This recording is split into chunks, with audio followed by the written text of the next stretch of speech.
সকালবেলা ঘুম থেকে উঠে দেখি এতটা পরিমাণ রৌদ্র, তো দেখে আর বসে থাকিনি। তো ঝটপট করে আগে কাপড়গুলো ধুয়ে মেলে দিয়ে দিলাম। তো সার্ফের কৌটোটা এখানে রেখে গিয়েছিলাম, তখন এটা জায়গায় মতো রেখে তো দুধও দিয়ে গেছে, তো সেটা ঘরে ঢুকিয়ে দেব।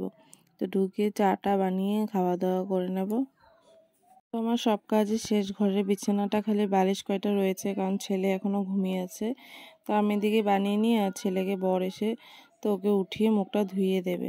তো এখানে বানিয়েছি লুচি, ছেলের জন্য দুধ গরম করেছি, আর বর এনেছি এখানে সেওয়াই। তো সেটাই বানাবো দুধ দিয়ে, যেহেতু আধা লিটার দুধ দিয়েছে, তো এতগুলো দুধ ছেলে একা খায় না, আর আমিও খাই না, তার জন্য আমাদের জন্য চা বানিয়ে বসে পড়লাম খাওয়ার জন্য। খাওয়া দাওয়া কমপ্লিট করে ছেলেকে পড়তে নিয়ে বসলাম। তো ওকে পড়াতে পড়াতে না কখন টাইমটা চলে যায় বোঝাই যায় না। ওকে পড়ার থেকে উঠিয়ে দেখি হয়তো 11টা বেজে গেছে, নয়তো 11:15 এরকম করে টাইমটা ঝটপট করে চলে যায়। তো hey guys, welcome to our new blog. তো আশা করি তোমরা সকলে ভালো আছো, আমিও ভালো আছি। তো শুরু করলাম আজকে একটি নতুন ব্লগের সাথে। তো আশা করি তোমাদের ভিডিওটি ভালো লাগবে, তো লাস্ট পর্যন্ত দেখতে থাকো। তো ছেলেকে পড়াশোনা করিয়ে কমপ্লিট করে তারপরে এসেছিলো একটি পার্সেল। ছেলেকে আধা পড়ানোর পরে পার্সেলটি এসেছিলো। তো মা ছেলের জন্য একটা জুতো অর্ডার দিয়েছিল, তো আমাদের ঘরের অ্যাড্রেসে দিয়েছিল, আর আমার কাছে পয়সাও দিয়ে গিয়েছিল। তো সেটা নিয়ে নিলাম পার্সেলটা আসার সাথে সাথে। তো ছেলে আগে দৌড় মেরে বের হয়ে গেছে, তো আমি বলছি পয়সা নিয়েছিস, তোকে তো দেবে না পার্সেল। তো আবার ঘরে এসে পয়সা নিল, তারপর আমি আরও গিয়ে পার্সেলটা নিয়ে আসলাম। পার্সেলটা সাইডে রেখে দিয়েছি, তো ও তো এখনই পড়ার জন্য পাগল হয়ে গেছে, এখনই পড়বে। আমি বললাম দাঁড়া, পড়াশোনাটা কমপ্লিট করে না, তারপরে পড়বে। তো পড়াশোনা শেষ করেও পড়ার জন্য চিল্লাচ্ছিল।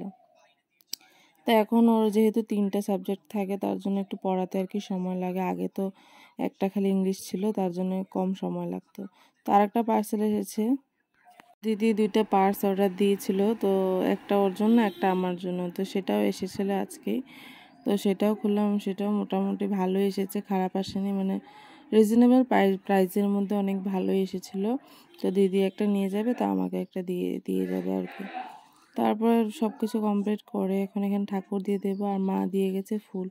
তো মা বাবার কাছে দিয়ে অনেকগুলো ফুল পাঠায়, তার জন্য ডেলি পূজা দিতে অনেক ভালো লাগে, কারণ অনেক ধরনের ফুল থাকে, এক ধরনের না, মানে নানান ধরনের ফুল থাকে। তো পুজো দিতে অনেকটা ভালোই লাগে।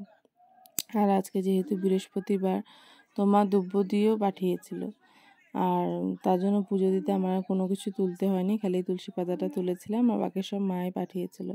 তো পাশের বাড়ির বউটাকে একটু দিয়ে দেবো ফুল, তো পুজো দিয়ে দেবে। তো এখানে বৃহস্পতিবারে ঘট বসিয়ে দিলাম। তো আমার পিতলের আমের পলাও আছে, তো মা কী করেছে আবার আম পাতা পাঠিয়েছিল, তো তার জন্য ভাবলাম তাহলে আম পাতা দিয়ে দিই, তো ভালোও লাগে আম পাতা দিয়ে পুজো দিতে। তো এখানে আমার পুজো দেওয়া কমপ্লিট হয়ে গেছে। মা ফুলের সাথে প্রসাদও পাঠিয়েছিল, কালী পূজার প্রসাদ, তো সেটাও খাওয়া দাওয়া করে চলে গেলাম একেবারে রান্না করতে। তো আমি স্নান করার আগে কি করেছিলাম, সব রেডি করে কেটে কুটে সব রেডি করে গিয়েছিলাম, যাতে এসে ঝটপট করে রান্নাটা করে নিতে পারি। তো এদিকে আজকে চিকেন বানাবো, তার জন্য চিকেনটাকে মেখে রেখে দিচ্ছি অল্প সময়ের জন্য। আর বানাবো হলো লাউ দিয়ে চিংড়ি শুটকি দিয়ে। তো চিংড়িটাকে ভিজিয়ে রেখেছিলাম, আর লাউটাকে বসিয়ে দিয়েছি। তো এটা মোটামুটি মজে গেছে, আর একটু মজলে তারপরে চিংড়িগুলোকে দেবো। আর এদিকে মাংসের জন্য আলুও কেটে রেখেছি, আর মাংস তো পুরো মাখা হয়ে গেছে, সব মশলা টশলা দিয়ে ভাত এদিকে হচ্ছে। আর ছেলেকে টিভি চালিয়ে দিয়েছি, যাতে একটু শান্তিতে বসে টিভি দেখতে পারে। তো ওকে ওর পাপা স্নান করিয়ে দিয়েছে। আর আমি এদিকে লাউ ঘন্টটা হয়ে গেছে, আর এদিকে মাংসটা বসিয়ে দিয়েছি।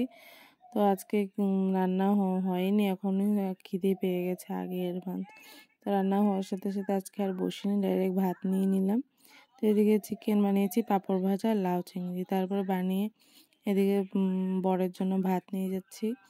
তো বরকে ভাত দিয়ে আসবো, ছেলেও আমার সাথে আজকে যাবে। তো আমি খাওয়া দাওয়া আজকে করে তারপরে বরকে ভাত দিতে যাচ্ছিলাম। তো অন্যদিন তো আগে দিয়ে আসি। তো তারপর সন্ধ্যাবেলা একটু রেডি হলাম, মা আমি আমার ছেলে যাবে একটু বাজারে। তো রেডি হয়ে গেলাম, যেহেতু এখন বাইরে একটু ঠান্ডাই লাগে। তো আসার সময় বেশি ঠান্ডা লেগেছিলো, যাওয়ার সময় এতটা লাগেনি। তো ছেলেকে এদিকে রেডি করে দিলাম, আর এদিকে মাও চলে এসেছে। তো মা আসার পর চাটাও খাওয়া হয়েছিল। তারপর বাজারে বেশি সময় কাজ ছিল না, একটু সময় পরে চলে এসেছি। তো এদিকে ননদ এসেছে, তো ওদিকে চা বানাবো আর চাউমিন বানাবো। তো চার জন্য এখানে দুধ নিয়ে নিলাম, আর চাউমিন আমার বানানো হয়ে গেল। তো উপরে পেঁয়াজ কুচি আর কেচাপ দিয়ে দিলাম, তো সবার প্লেটে প্লেটে দিয়ে দিলাম। তো দিয়ে একসাথে খেয়ে নেবো আমি, বর, ননদ আর আমার ছেলে। আমরা 4 জনই আছি। তো ছেলেকে আজকে আর পড়াতে বসানো হয়নি, যেহেতু বাজার থেকে এসেছি। তারপরে এদিকে সেলাইয়ের কাজও ছিল মোটামুটি, তো তার জন্য আর বসাতে পারিনি। তো এদিকে বেসিনে বাসনগুলো রেখে দিয়েছি, চাটা খাওয়ার পর একসাথে মেজে নেব।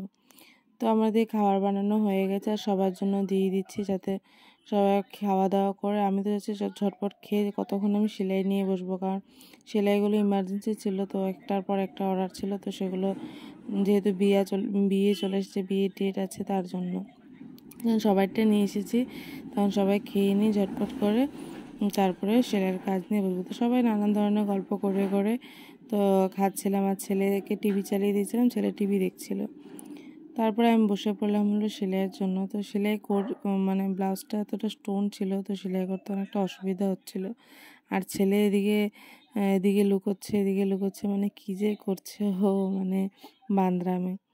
তো সেলাই আমি করতে থাকি। তো আজকের ব্লগটি পর্যন্ত ভালো লাগলে অবশ্যই like, comment, share and subscribe করে দিও।